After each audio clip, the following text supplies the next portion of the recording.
Now let's take a look at event-driven workflow. So an event-driven workflow is basically using multiple message queues to do some processing, right? So you actually using message queues as a pipeline for processing data. So this is an example of an event-driven workflow. So here we start with this data loader. And so this data loader is actually going to try to load some data from a data service, and it's going to use a response queue to hold that response data. Right? So this is very similar to a remote procedure call where you can pass the name of the response queue to the data service, and eventually that response queue will be filled with your results. So from the data loader's perspective, it doesn't really need to know what's happening internally in this workflow, but you can actually construct a workflow that looks very similar to what I have on the screen. Let's go through this workflow. So this data loader is going to call this data service, and then this data service can use some event-driven workflow to ultimately arrive at the results. So this data service can then send that request to a message queue, and then this message queue can be consumed by some content enricher, which is running on a Windows box. And then that content enricher can modify the message in a way that adds more information to the message. And then that data can come from a Microsoft SQL database. And then it can publish the enriched message to another message queue, which will then be consumed by another content enricher, which can be using a MySQL database to get the additional data, right? And this MySQL database can be running on a Linux server as well. And then from there, this content enricher can then publish back the response to the response queue. Finally, the data loader can then get that response.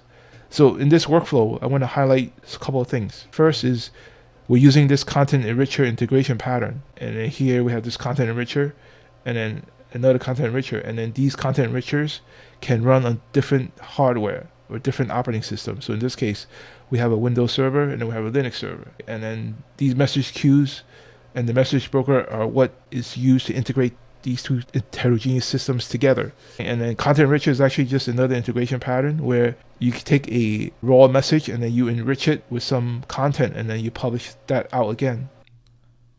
In the previous slide, we look at the data loader workflow, which uses a response queue to get the data, and then it goes through this whole workflow to be able to construct that data. But there's another type of workflow that you can also use, which is just a workflow for saving data, right? So here, this is what I have in this diagram.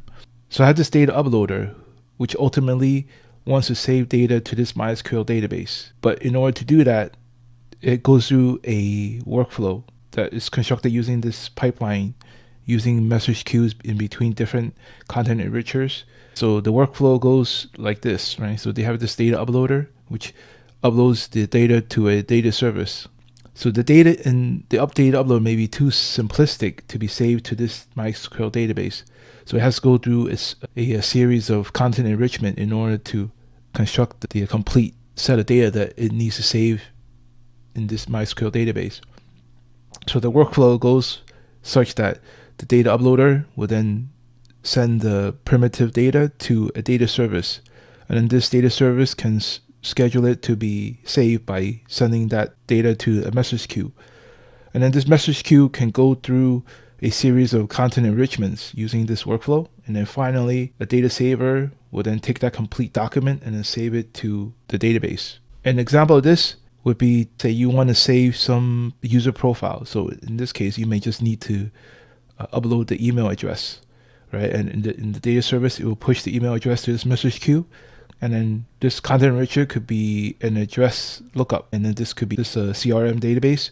And then from there, you can use the email address to augment that document with some additional information, such as where they live or what's their phone number or something else. And then that document now has the email address plus the address. And then that will get forwarded to this message queue. And then in this content enricher, it could be some other things, like say, what they posted on Instagram or Twitter. And then here, we have this database full of information that can be fetched from somewhere else. After that, this document here would then have email address, the physical address, and then whatever they posted online. And then from there, you can actually save that complete document into this MySQL database, right? So that's one way of using and event-driven workflow. And the reason why you want to use event-driven workflow is that it's more scalable, because once you have a workflow, there's always going to be multiple points of failures if it's tightly coupled. So that's why you want to use message queues. So then even if this content enricher is not running at that time, it will still have the message. And then later on, when this content enricher does recover from the failure, it will continue to process as if nothing has happened, right? And that's really why you want to use message queues and use RabbitMQ, because it provides you a more scalable way of transforming data.